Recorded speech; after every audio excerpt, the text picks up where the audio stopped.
po tayo sa kinakabitan nating bahay. At Ito po, may nagpa-install po ulit tayo ito. import. Install po namin ng panibagong bintana. Ay, bintana tuloy. Cortina. Korean blind po.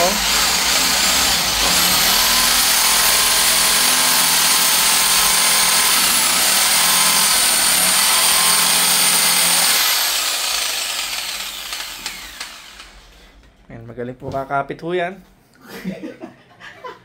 Sanay po sa mga gubat po yan. Ayan.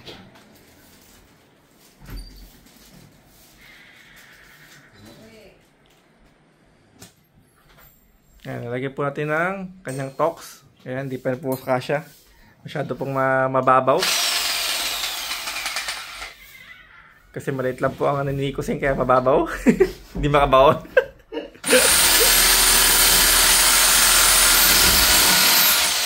Mga kaibigan, maganda po ang baon. Talagang lumulubog hanggang tagus po hanggang sa may kabilang bakod po yan. Ayan. Mukhang hindi pa talaga kasya. Ang martilyo na daw po. At ito na yung pabaon po natin dyan. Ayan, martilyo.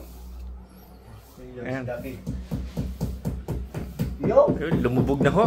Ayan. Parang sinukat Oh, parang sinukat ka lang ho. Ayan, mga kaibigan. Ayan po, kakabit na po yung pinaka-clamp niya. L-clamp. May kasama pong tornilyo. At ako po yung kanyang assistant ngayon.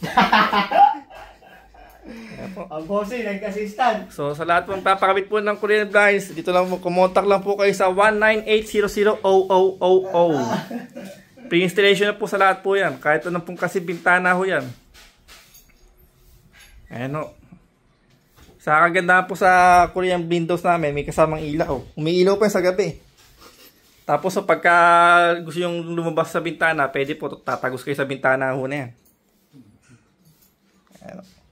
Saka waterproof po yun. Kahit ilang bagyo po yung dumaan yan, hindi kayo mababasa. Binaban lang ho yung ating tornilyo ho niya. Ayan po. Ayan.